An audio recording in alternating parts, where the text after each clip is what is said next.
Well, ladies and gentlemen, welcome back to the Final Say Radio Show with Brett and John Rappaport, and we're introducing our guest right now, Jeff Kuhner, who is with the Washington Times, and by the way, the last honest man in Washington, D.C. Jeff, welcome back to the program. Great to be with you guys. Well, Jeff, I don't know if you're as pumped up as we are, but I got to tell you, listening to Condoleezza Rice and Paul Ryan last night, and even Ann Romney the night before, I mean, I am really thoroughly enjoying and appreciating these speeches that are coming out of the GOP convention. No, I think you hit the nail right on the head. I was just saying that to my wife a couple hours ago. I think so far it's been a magnificent convention. I thought Ann Romney's speech Tuesday night was one of the best speeches a candidate's wife has ever given. It was moving. It was compelling. It was compassionate. It was sympathetic. She came across as extremely likable. She had a lot of charm. She had a lot of grace. Even just the way she was dressed and the way she came on stage, a little bit shy. It almost made her more likable. It made her more human. It made her seem a little bit more vulnerable. And then when she went on and talked about their struggles, how Mitt Romney turned away the massive inheritance of his father, how they started off with practically nothing, how they were in a small basement apartment with a sawed-off table, how she had their first child while he went to business school and law school. Literally, that was our story, Grace and I. I wasn't going to business school or law school. I was doing my history degree at graduate school, but both of us lived on $770 a month. We were in a very small apartment. We had a small table. It was basically a 2.5. It was just her and me against the world. And when she talked about Mitt starting up his business and how it looked very shaky early on, that it may actually go under, and faced with that challenge, faced with the possibility of failure and bankruptcy, he just redoubled his efforts, began to work even harder, and she just kept peeling away one layer of the onion after another until she says, look, I don't have a perfect marriage. I had 5 children. I've battled depression. I've battled multiple sclerosis. I've had breast cancer, and yet Mitt stood by me every step of the way. And she showed him to be a family man. She showed him to be a decent Christian, a man who loves his wife, a man who loves his children. And I think, to me, the most arresting part, where actually my wife was in tears at this point, the most arresting part was when she said, I want all of you to just stop. You almost never see anybody do that. It was a very real moment. And she just said, look, I want you to listen to me now. I know this man. I married this man. I've slept with this man. I've been with him every day for over 40 years of marriage. And I'm telling you, he's a good man. And if he says he can fix the problems, I'm telling you he can fix the problems. And it was almost like the ultimate character reference. And it made Mitt more likable. I liked Mitt more. My politics, I'm a conservative Republican. Mitt, to me, has always been more of a northeastern moderate Republican. I didn't support Mitt during the primaries.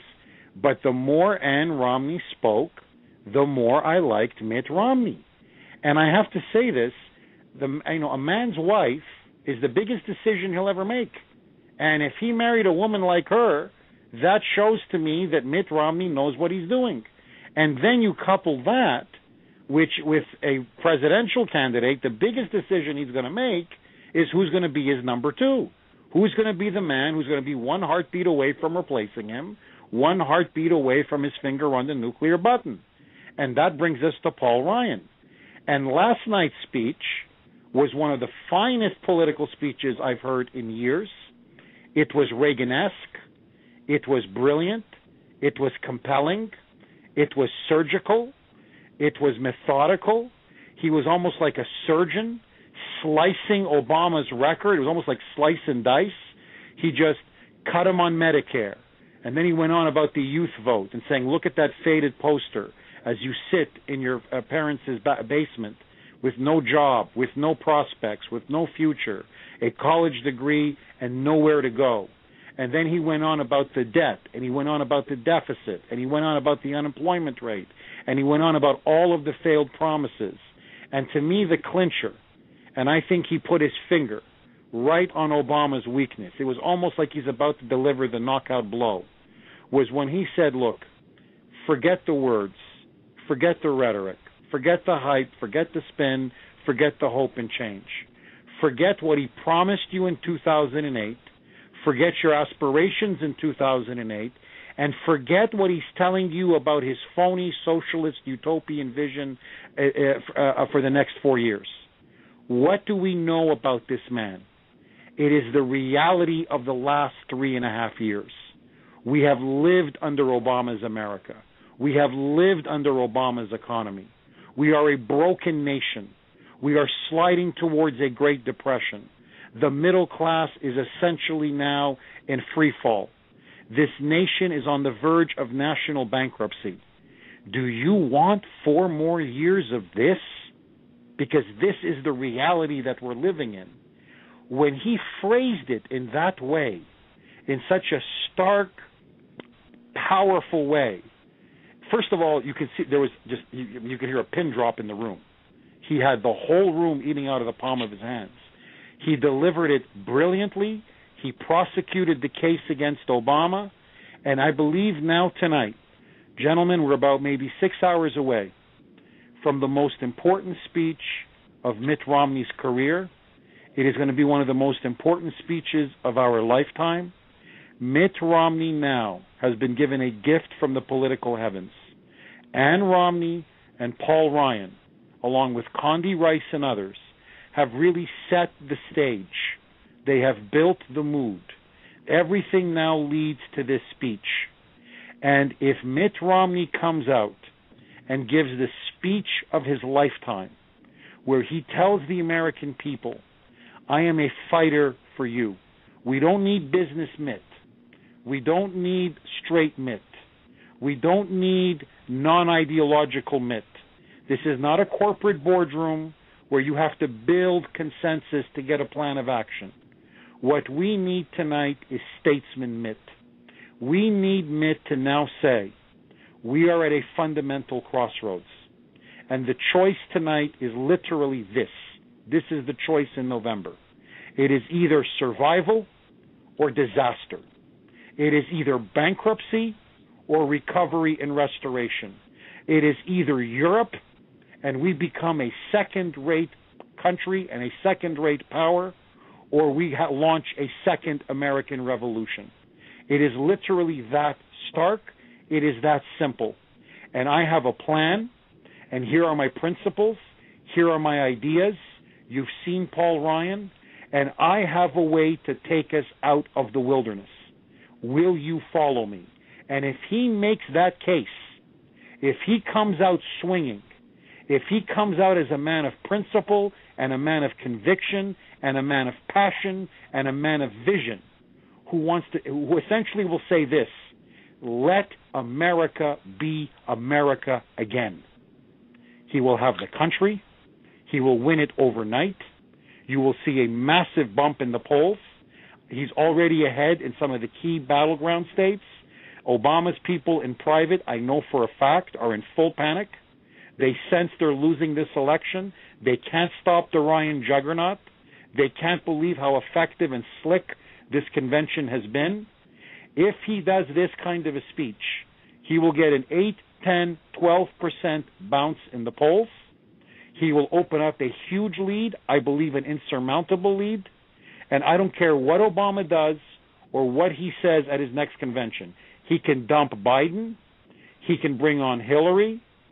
He can do anything he wants. At that moment, he will no longer be able to catch Mitt Romney. Tonight, Romney has the chance to deliver knockout blow. And my advice to Mitt is, Mitt, take him out. Go in for the kill. Jeff, it's funny. Well, let's just say it like this. Great minds think of alike, because on yesterday's show, I said very similar thing to what you said. After what has been transpiring at the GOP convention, we are in a position now where I could see the polls absolutely shifting. These swing states swinging to our side.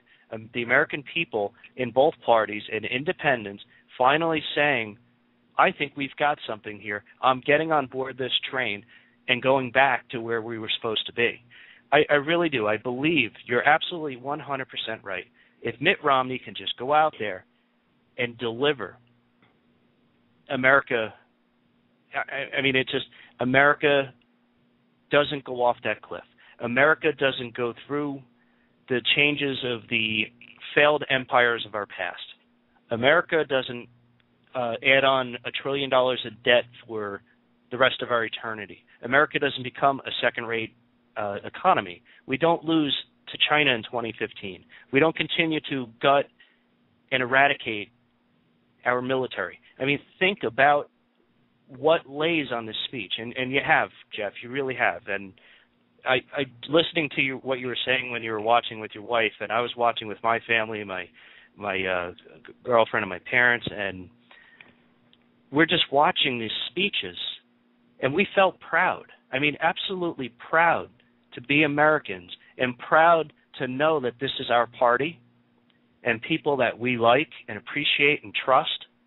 And we're proud to say that on November 6th that we can go and pull a lever for these people. Honestly, I mean, I can't say enough about the positive, optimistic feeling that I have, and I know so many others have had, in watching what has transpired here. Oh, no, you hit the nail on the head. It's very funny, the words that you use, pride, and we were so proud. That's exactly what my wife said. My wife said, can you imagine Ann Romney as First Lady? Can you imagine Mitt and Ann in the White House? How they would embody a sense of family, a sense of patriotism, a sense of real deep and abiding love for this country.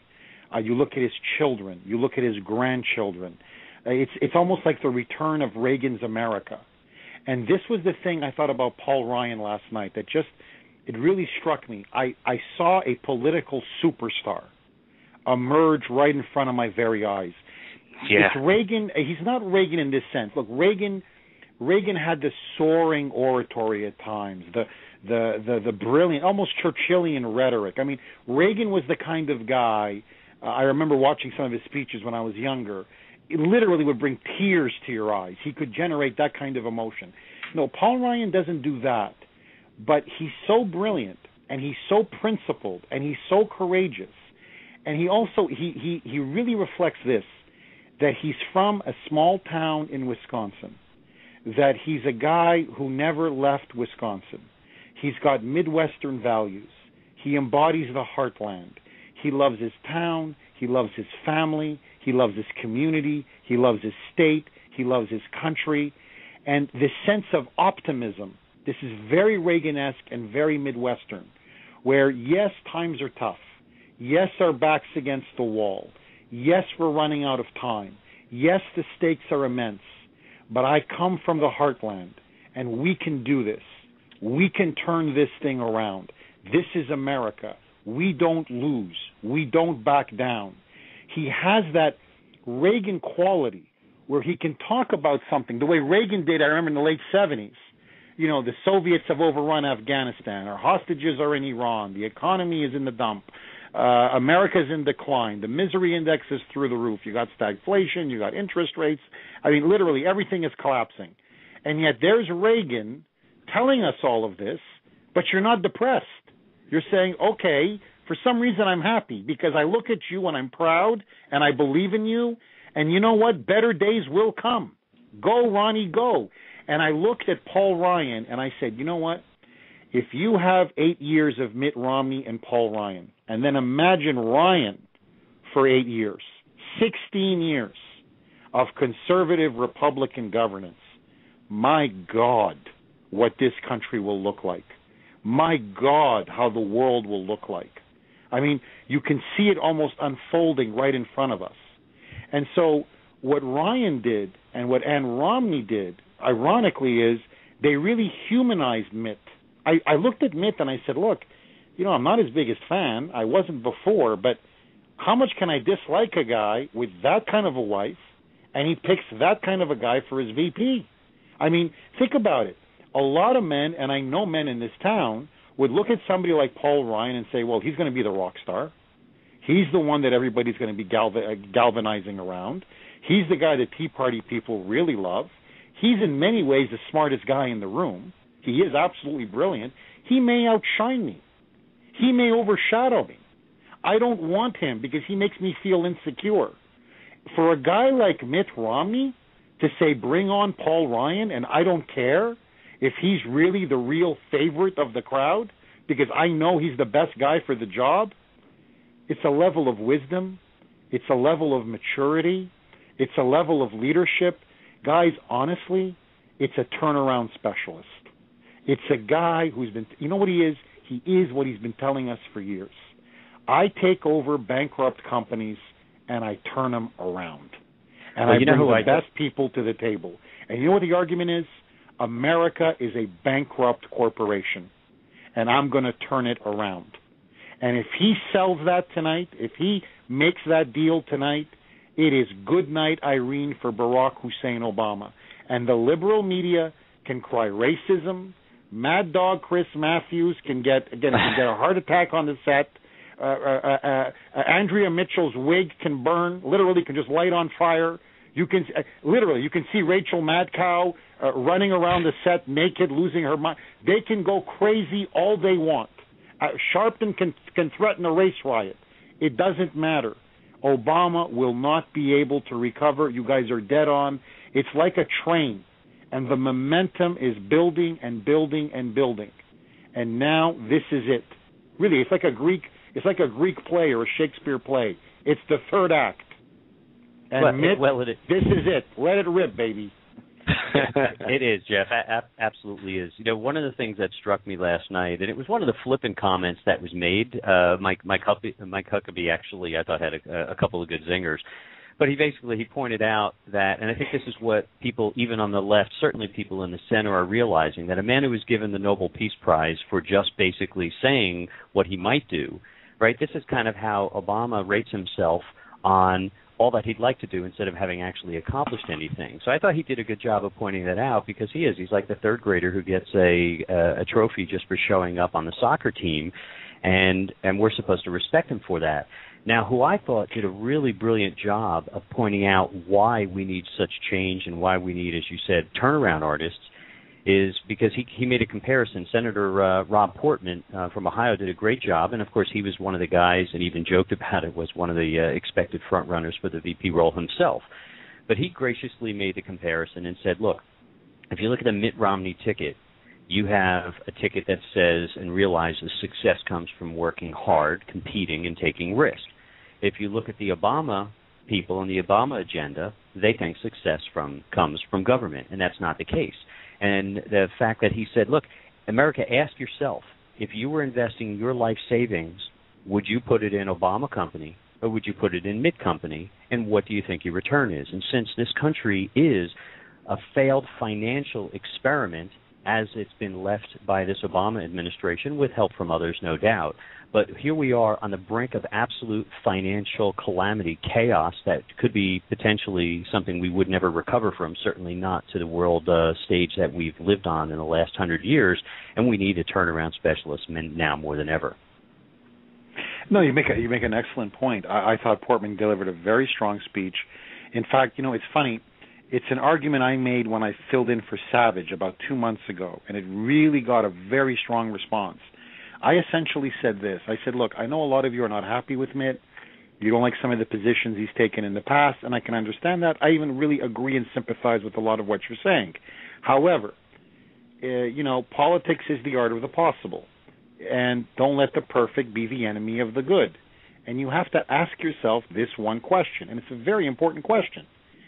Who would you trust with your money? You have a few $1,000s that you've saved up. You have to put it away for college or for your retirement or for whatever. Now, think about it. Would you trust your money with Mitt? Would you trust Mitt to manage your portfolio? Or would you trust Obama to manage your portfolio? And I said, I guarantee you 99.99999% of this audience, even most liberals, would say, give my money to Mitt, and not grudgingly give it to Mitt.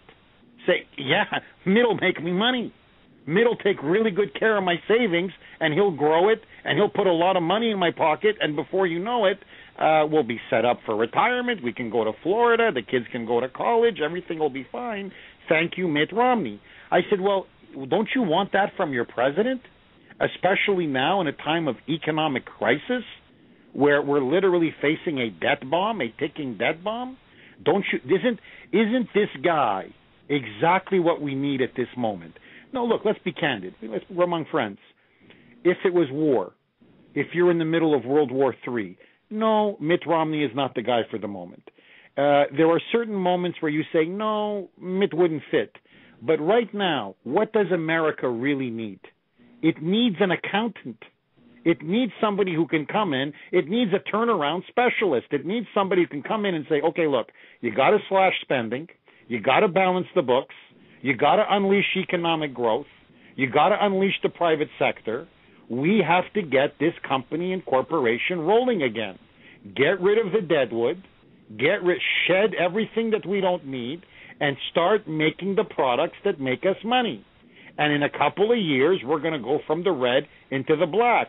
And when we go into the black, then we're going to start hiring like crazy. And before you know it, we'll become like Staples. We'll have more money than we know what to do with. And that's exactly what Mitt Romney can do. It's not sexy. I said that in a column coming out tonight in tomorrow's paper. Look, Mitt Romney is not politically sexy. He's not George Bush in the sense of a Texan cowboy with all of his swagger. He's not Obama. He's not going to promise to lower sea levels. He's not promising to bring about world peace. He's not talking about fixing the climate. He's not even saying he's going to give you free contraception and condoms and spermicide jellies. He's not even saying he's going to improve your sex life. He's not saying any of that. All he's saying is this, very simply. You guys are broke. You don't have a job. And pretty soon you're going to be like Argentina. Now, I can make all of that go away if you give me the reins of power. I can make you, again, the richest country in the world and a beacon of freedom and a light to everybody everywhere. And you sell that and you convince people of it, and I'm telling you, you know who he reminds me of, guys, in all honesty? Calvin Coolidge. I'm just reading a piece in the Weekly Standard, as you guys were, just before you guys called, about how Calvin Coolidge ended the huge recession of the early 1920s that was much worse than what we have today. And he put America on a path of peace and prosperity for 7 years, one of the greatest periods of prosperity we've ever had. This, to me, is what Mitt Romney can do. And if he does it, he will not only save our republic, in all frankness, I believe he will save our role in the world. It will stop the rise of China. It will stop the rise of Russia. It will enable our allies to stand up to radical Islam. Because if Obama wins a second term, not only will we become bankrupt, not only will we become a third world country, but then our enemies around the world, the Muslim Brotherhood, Iran, Putin, Beijing, they will be on the march. In the 1930s, when America was on its back, that's when the fascists started to walk around all over Europe. That's when they began to march and conquer. The same thing happened in the 1970s. When we are weak, then the enemies of democracy become stronger and stronger. And there is now a gathering storm.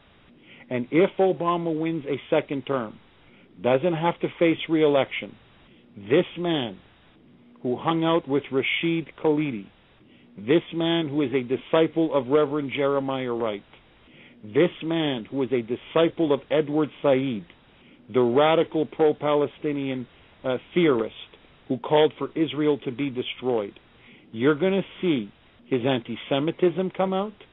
You're going to see his hatred of Israel come out.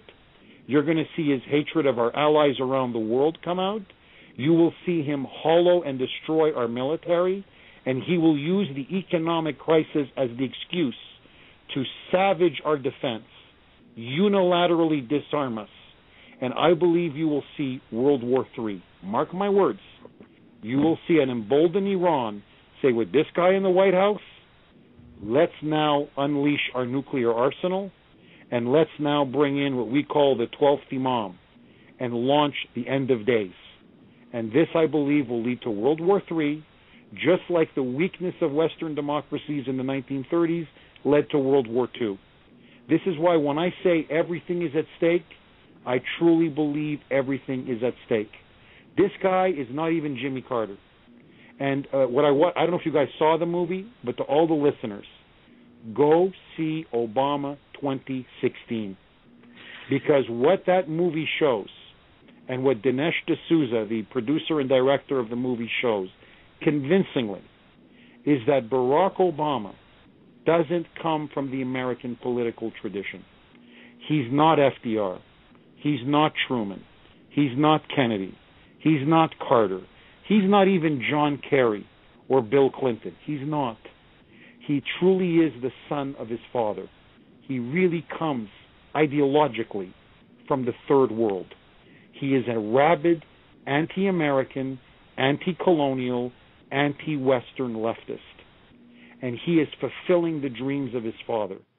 And if you allow that to happen here, it will destroy our country, it will destroy the West, and I believe it will usher in a third world war. It will literally be the 1930s all over again.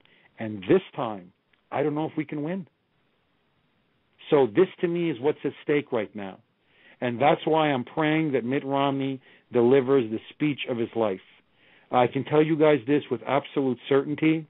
He's been preparing this for about 10 days. He has been working on it. The guy's a workaholic. He sleeps 2-3 hours a night. He is utterly meticulous.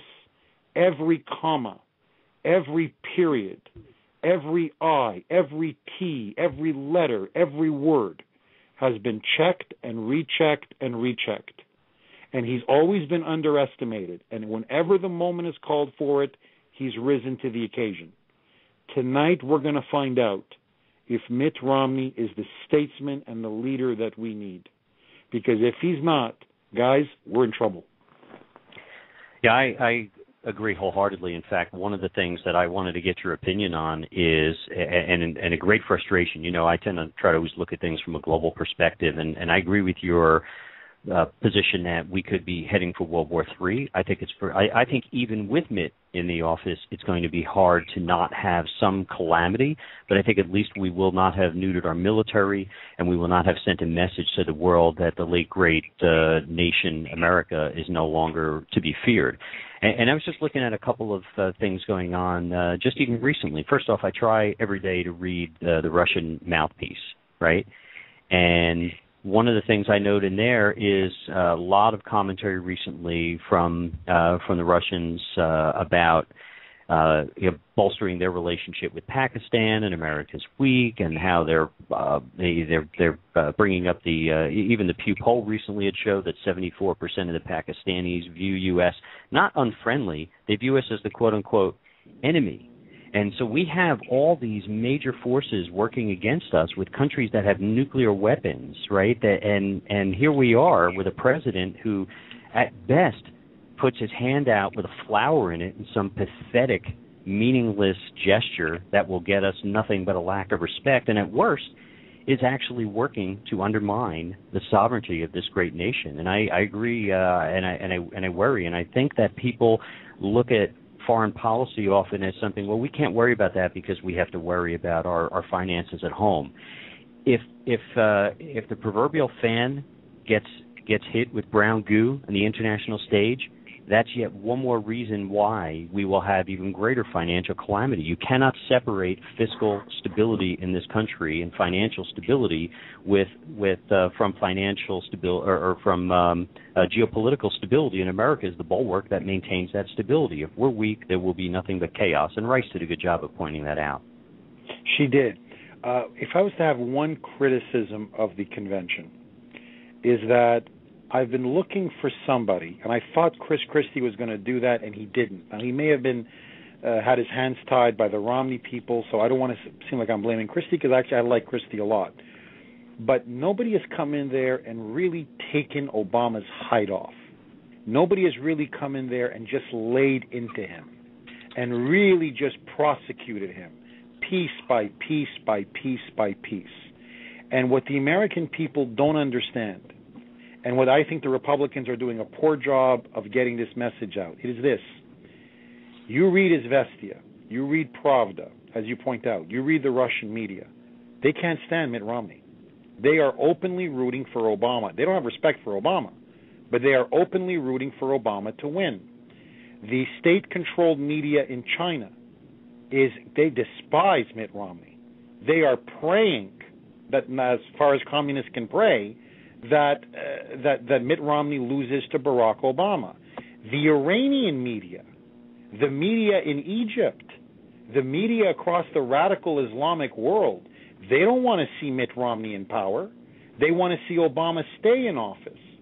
So what does it tell you?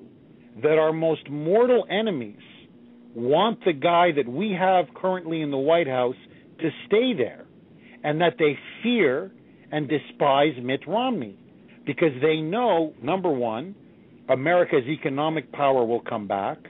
He will not cut our defenses. The stronger we are at home, the stronger we'll be abroad. And unlike Obama, he will stand up to our enemies in Eastern Europe or in the Caucasus, in the Middle East, in Iraq, in Iran, in Afghanistan, in Asia, all over the place. So to me, the cat is out of the bag. We know who our enemies are rooting for. And if I were the Republicans, I would cut ad after ad after ad. Because think about it. If you're Putin and you're sitting there watching CNN International, you have rolled Obama for 4 years. He caved on the START treaty. Basically, we've unilaterally disarmed. We've given him a free hand now in Georgia. We've given him a free hand in Ukraine. We're giving him a free hand in Eastern Europe. Our missile defense shields that we promised the Poles and the Czechs, they're gone. He's now helping build Iran's nuclear weapons program. He's now cutting deals with Syria. He's cutting deals with China. China is now on the verge of becoming the world's next economic superpower. They're engaged in a huge military buildup, so much so that they're buying up our national debt. Obama is so weakening us that we are becoming a vassal, a colony of China. If I'm in Iran, if I'm some crazy mullah in Tehran right now, what I'm thinking is this idiot has been giving us one lousy weak sanction after another, one phony conference after another. He's given us everything what we need, which is time. We are now, 6 months away from the bomb. He's now tied Israel's hands. He's telling Netanyahu, don't bomb, because I'm not going to support you. If I'm Ahmadinejad, I'm thinking, Allah, please intervene in this election and let Barack Hussein Obama win one more term, because then I can bring about the 12th Imam and wipe out the Jews and wipe out that Zionist regime. So to me, our enemies clearly know who they want to see in power. And I don't understand why conservatives don't mention this. I don't understand why people on talk radio don't mention this. I don't understand why Republicans don't mention this. Because to me, that's they say the proof of the pudding is in the eating. Well, if our mortal enemies want Barack Obama to stay in power, that tells you everything you need to know about the guy. But that's right, Jeff. I have a few things to state. First of all, our good friend John Sullivan worked on the film 2016 Obama's America, so we were able to see that from the early goings, and what a great work. I mean, absolutely great work. In fact, I took my parents and my girlfriend to see it last night, and I'll keep going because I feel it's one of those films that we must support. Every person has to go out there and see and get a glimpse of where this man comes from. So that being said, I want to come back to something that Condoleezza Rice had stated in her speech and many other people had alluded to throughout the convention. Our friends and allies must be able to trust us, that we must be seen as reliable and consistent and determined, which leads into everything we're saying here, Jeff. If we don't lead, if we don't demonstrate our abilities to be a great superpower, then we are not a great superpower. And as Barack Obama himself has stated, he is more than willing to leave behind from behind. In fact, Barack Obama, in our opinion, and yours obviously, he's surrendered the Middle East. He's willing to surrender the Pacific to China. He's willing to drive our economy down to the point where China becomes the world superpower economically. But I offer this, Jeff. I truly believe that if the American people take that stand in this election and make this change, but hold this group of elected officials' feet to the fire, if we stay consistent and true to our values and push for this, Jeff, that the American economy will recover. And in doing so, I think there are structural issues in China that will be exposed as this happens, and you'll see that pendulum switch. But if we don't, Jeff, you are absolutely right. China will take us economically and eventually will take us militarily. And we will lose the Middle East, which may have already been lost without going to another war. That is what's at stake today. And I had a thought that popped into my head while I was watching the movie 2016 last night, Jeff, and it is this. Barack Obama and all of the thugs and communists and socialists and anarchists and radical people that he has placed throughout his administration, they have privy to all the most secretive and important information that we have. What happens when they leave office? How much confidential stuff is going to get handed to our enemies, Jeff? And that just popped into my head, and it was frightening, a very frightening thought. Well, I think you're right. What's also very frightening, and it's starting to dawn on Romney, and I have to be careful how I phrase this. Yeah. But on Tuesday, there was a moment when Ann Romney finished and Chris Christie began speaking, and Romney hugged his wife, and then he went out with the audience and he sat beside his wife. And he looked pale. He looked white as a ghost. He began to tear up, I guess because he began to sense, well, now the keynote speaker is now officially nominating me. But you can see the immensity of the burden fall upon him, where he begins to realize, as he's listening to Chris Christie, this is a Great Depression speech. Chris Christie is really basically, this is a speech that you could have given in the 1930s. And you can just see Romney thinking, this is not like any other company I've turned around. We are in such a deep hole. And he's also getting intelligence reports now about the situation in the Middle East. And what is most despicable, and if the American people knew this, honestly, I think they'd start rioting, is the Israelis, along with the United States, they share satellite technology and satellite secret information with one another. There are sites that they know, they definitively know. This is not Iraq. This is not what's going on in that bunker. Something's going on, but we're not sure what's going on. This is not Iraq. They know that they're enriching uranium. They know that they're building nuclear weapons. They know what every facility is there for.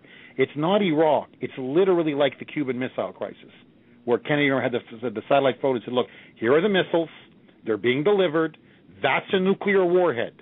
That's not a non-nuclear warhead. That's not a conventional warhead. That's a nuclear warhead. And it's being built here, and it's being built here, and the silos are here, and the silos are here. And that's what they have going on in Iran. And this is why behind the scenes, and it's been about 6 months now, 6 to 9 months, where in private, they're basically shouting at each other. In private, Obama and Netanyahu are yelling at each other because Netanyahu is giving him the photos and saying, we got to move. How much longer do you want me to wait? I can't wait. And they keep giving him one press clipping after another saying, look, this is what he's saying in the parliament. This is what Ahmadinejad is saying in Tehran. This is what he's saying at every speech. This is what we've overheard him saying in private. We have people who have infiltrated the upper levels of the government, and they're taping this stuff, and they're sending it back to us. So we know what they're planning. We know what they're building. We know where they are. Look, I'm not asking you to send American troops. I'm not even asking you to send an American plane or an American warship. All I'm asking is, don't threaten me like cutting off my foreign aid. Don't tell me you're going to stab me in the back at the UN. Don't tell me you're going to pull the plug out from underneath me if I have to send in the Israeli Air Force. And so the Israelis are they're beside themselves. And they're saying, what is this man waiting for? And now they've come to realize, because I've been saying this for like a year, they're waiting for the election. Because then when he's got a second term, he's going to throw you under the bus.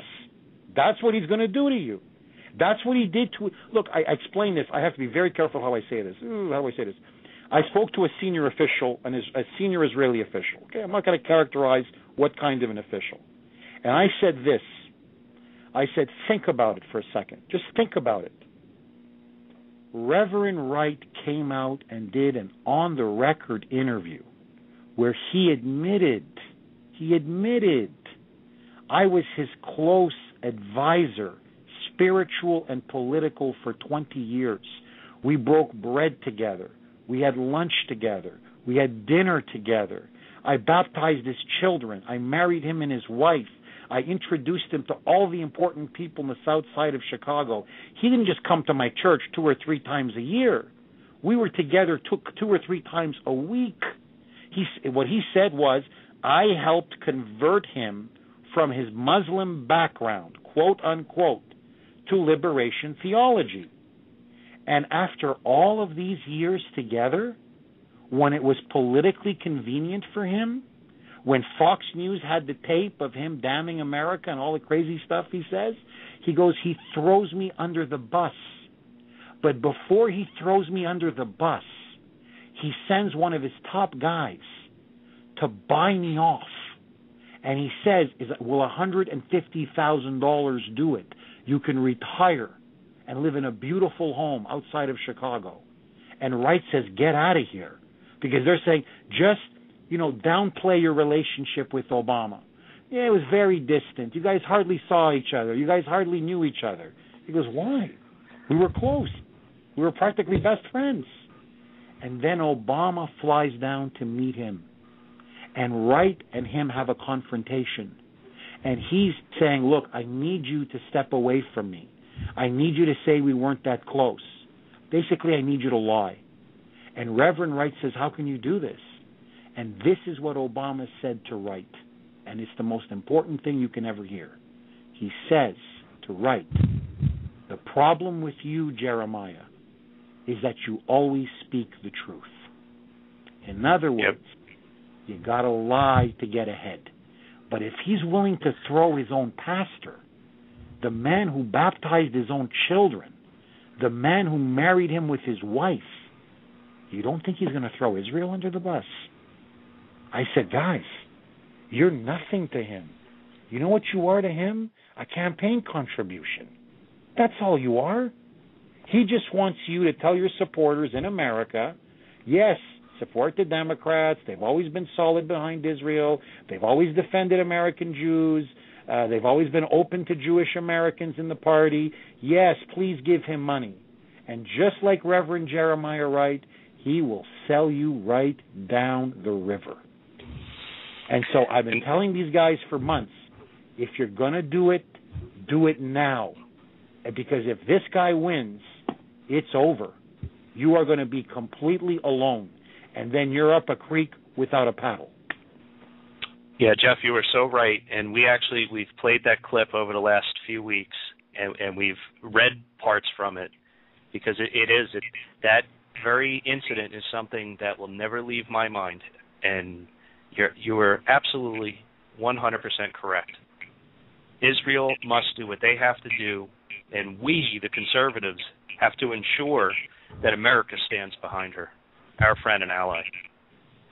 I mean, what I don't understand is this, just objectively. Okay, let's just say you're just completely nonpartisan. You're completely objective. Why is it that the Libyan people can defend themselves from a brutal tyrant, Muammar Gaddafi? Why is it that the Syrian people can defend themselves from a brutal tyrant, Bashar Assad? Why is it that the Muslim Brotherhood can defend themselves against the supposed dictator, Hosni Mubarak? Why is it when you go around the world, everybody, according to Obama, has a right to defend themselves except Israel. I don't. Can somebody explain that to me? Because I don't understand this. Apparently, you can't live, if you're a Muslim, it's okay if you don't live under dictatorship. But if you're Jewish, you have to be faced with the threat of extinction and annihilation, and you have to stand there and take it. And when everybody knows, and even Obama knows, I don't care what kind of a radical he is, he's not a Holocaust denier. He knows what happened in World War II. He knows how fresh the memories are. He knows 6 million Jews were wiped out. He knows Ahmadinejad holds a conference. Who does that? Who holds a conference denying the Holocaust? I mean, seriously, you're a madman. I mean, look, let's be honest. Look, I know 6 million Jews died. Don't misunderstand me. Okay, you want to say 4 million died. You want to say 4.5 million died. You want to say 3 million died. You say, I'm not sure about some of these numbers. Okay, you're kooky, but it's somehow connected to reality. But you're going to deny the Holocaust happened? You're going to deny the pictures of Auschwitz, of Buchenwald, of Treblinka? You're going to deny that actually happened? I mean, this is the kind of man who does that. Who goes around saying he's going to finish what Hitler started? Who goes around and says the Jews are a cancer upon the world? Who does that? No, even Putin doesn't do that. Putin doesn't say Georgia is a cancer that we must annihilate. Chechnya is a cancer that we must annihilate. Poland is a cancer that we must annihilate. China doesn't say that about, South Korea. China doesn't say that about Japan. China doesn't even say that about Tibet. So here is the only regime in the world that is openly talking about wiping an entire people out, saying he wants to finish what happened, what Hitler started, even though what Hitler did didn't really happen. That's the contradiction. He always wants to be the Hitler, but Hitler didn't really happen. That's to show you how crazy this guy is. But let all that go. And the Jews are just supposed to stand there and take it? They're supposed to say, yes, Mr. President? Yes, Mr. President?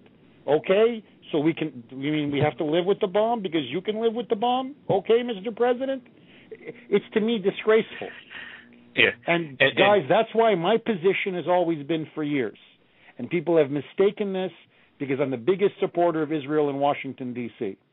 I believe the foreign aid package, in the end, it's like government. It's like international welfare, has been bad for Israel over the long run. Because what it's done is it's tied their hands. They depend on that $3 billion. We get a lot for it. Believe me, America gets a lot more out of it than Israel does, because they're essentially our ally, our enforcer in that region. But the fact of the matter is, Obama uses that $3 billion as a wedge, as a club, to beat the Israelis with. And my argument has always been, going back 10, 15 years, and frankly, off the record, and I shouldn't even be saying this, but Netanyahu in private has even expressed this, that this is why he's been such a free marketeer. He says we have to get richer. We have to have more of a vibrant private sector, because this way we'll become so rich, we can generate that extra $3 billion on our own without relying upon Washington's purse strings, because then we'll be truly economically independent. But Obama is using that foreign aid as a weapon against Israel. And that's why my advice to Netanyahu is this. You have one major card. It is your ace up your sleeve, and that's the American people. America stands with Israel, both in the Democratic Party and in the Republican Party. And strike now. Now, if Romney's coasting, if Romney hits it out of the park tonight, if he's up by 10 points, and Obama starts going ballistic, and he starts crumbling, and he starts disintegrating, as may very easily happen, then I would say, well, Bibi, hold on, because we know they're not going to get the bomb until early next year. You know it. Everybody else knows it. You have a few more months. Romney will be coming in. It's better for you to wait a little longer, because with Romney now watching your back, your chances of success, our chances of success, are infinitely better. But if you think it's going to be neck and neck, if you think you're going to be up on election night saying, I don't know who's going to win, it's going to be a replay of 2000, Bibi, don't allow a second Holocaust to happen. Hit him in September, hit him in October, because then Obama will have no choice against his will, kicking and screaming, he will have to defend you and protect you on the international stage, or else he can kiss Florida, he can kiss Ohio, he can kiss Pennsylvania, he can kiss the election away. That's my advice. Take it for what it's worth. Now, Jeff, the question that you posed, I don't have an answer for you, but I have the start of a solution, and that starts with pulling out of the UN. And now, what you've said here, it raises this question. We have a president now who is clearly supportive of the Muslim Brotherhood. We have a president who is rolling out the red carpet for this Muslim Brotherhood, Morsi, to come visit us. But we also have a president who, Morsi and Ban Ki-moon, who are going to the party going on in Iran, have so little respect for the United States that they're willing to do so.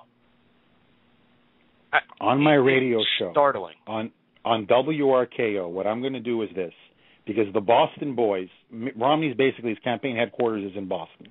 They listen to my show. I know a couple of people on the staff, they love it, they find it funny, and anyway, they like the show. When Morsi comes into town on September 20th, I am going to play the clip of when he kicked off his election campaign in May in Egypt, surrounded by the Muslim Brotherhood, talking to 20, 30,000 Muslim Brotherhood followers, where they were talking about a holy war against Israel, a holy war against the West, a holy war against America, where they explicitly said, we want to create the United States of the Arabs, with its capital not in Mecca, not in Medina, not even in Cairo, but in Jerusalem. And the chant was, 1,000,000 martyrs to Jerusalem. 1,000,000 martyrs to Jerusalem. It's on tape. It's there. I'm going to play it. And I'm going to ask Mitt Romney, and I'm going to ask the Boston boys, and I'm going to ask his campaign, why is Mitt Romney not coming out and saying, why are we having an Islamist and a terrorist being given the red carpet treatment in our house, the people's house, paid for by American taxpayer dollars? This will become, I believe, a major scandal, or it could be. It will humiliate Obama, and it will expose him for the pro-Muslim, anti-Western, anti-Israel radical leftist that he is. This man is an embarrassment. Morsi shouldn't even be allowed in our country, never mind in the White House. Literally, guys, I'm not kidding. Morsi isn't fit to clean my toilet in my house, okay, for what he said and what he's done and the blood that he has on his hands. Never mind come into the White House and be given a five-star dinner with Hillary Clinton and his wife, Michelle Obama, and Joe Biden, and everybody kissing his finger. My only question is this, in all seriousness, is Hillary going to wear the hijab? Because that offends Morsi if women aren't covered. So I don't know if Michelle and Hillary are going to be in their hijab, because I don't want Morsi to get upset, because, we have to treat Islamists very well now, guys. It's racist now to not treat Islamists very well. Very racist. So there's going to be no pork, guaranteed. There's going to be no wine, guaranteed. Obama likes dogs. It's a specialty in Indonesia. They may serve some exquisite dog meat for him. They like that sort of stuff. But I'd like to know if Michelle and Hillary will be in their hijabs. Maybe a burqa. I don't know. Maybe a burqa. Just, make it a real love fest. But Jeff, I'm really glad you brought that up. Now, here's my philosophy. I think that it might be a mistake, and I'm glad you bring this up because I couldn't possibly agree more. I think it's a mistake, though, for Romney to overly address this tonight. My feeling is that might be a countermove because to play during the Democratic convention, because right here in Charlotte, my town, we have known radicals, people who were participants, fan of, supporters of the same people who tried to bring down our towers in '93 and who espouse the death, destruction of democracy and all the things that you were just pointing to. They are coming to Charlotte to hold a party, to hold a big Muslim party under the guise of a prayer, but it doesn't take more than a nickel's worth of research to know exactly who these despicable, anti-democratic, anti-American, anti-Semitic, no-good SOBs are, and they're on the Democratic agenda. This is an event that's supported and is clearly thrown out as as something the Democrats are behind, it's subversive. It's against our country and everything we stand for, and it's being brought to you by the Democratic Party right here in Charlotte next week. So to me, with all that going on, that's the backdrop for Romney and his henchmen to really drive the Islamist problem, the Islamist agenda that our president so strongly supports, up to the forefront and throw it down the mouths of the media, whether they're willing to swallow it or not. You nailed it. In fact, I did a whole segment on that on my show last week. It's Imam Siraj Wahaj. He's got a mosque in Charlotte. This is a man who's got extensive ties to the blind sheik, extensive ties to the U.S. Muslim Brotherhood. This man, to me, clearly has terrorist sympathies, clearly has terrorist ties. He has called for Sharia law to be implemented in America. In fact, he says he wants the American Constitution to be replaced by the Quran. And this is the man who's leading a massive prayer gathering, a Juma, at the Democratic National Convention, invited by the Democrats, in which he says 20,000 Muslims will descend and they will pray. And so my question is this: what happened to separation of state and mosque? Because you can't pray in public schools. You can't even pray at a football field. You can't pray at the Republican National Convention. That's very offensive now. You can't wear a cross. That's offensive. Being a Christian in America now, very offensive. But if you're a guy who wants Sharia law, who has ties to terrorists, who has ties to the U.S. Muslim Brotherhood, then come on down to the Democratic National Convention, because we don't want to discriminate against anybody. This, to me, says everything we need to know about the anti-American agenda that is driving the Democrats, driving Obama. They should be embarrassed to even be affiliated with this man. And can you imagine? To me, this is literally akin to a Christian white supremacist group holding a prayer gathering, a huge prayer vigil at the RNC with 20,000 Ku Klux Klan members, white supremacists, descending, burning their cross. It's exactly the same thing. And could you imagine the outrage among the liberal press corps? And yet, no, it comes to Sharia law. That's the U.S. Muslim Brotherhood, ties to the blind sheik, the 1993 World Trade Center attack. No, that's just, they get a little rowdy in those mosques. That's all. It's not, I don't personally agree with it, but there's some aspects that trouble me, but they're allowed to practice their faith, and we're very inclusive in America. That's literally what the liberal media says. So I want to see what Chris Matthews does, what Andrea Mitchell does, what Rachel Maddow does. Jeff, I'm sorry to cut you off. The show flew. We're down to our last 30 seconds. Jeff, this was an awesome show. Thank you so much for joining us today. My pleasure, guys. Show for the ages. Take care, guys. Bye-bye. Okay, Bye. Take care. Well, ladies, this was the Final Say Radio Show. And like I said, a show for the ages.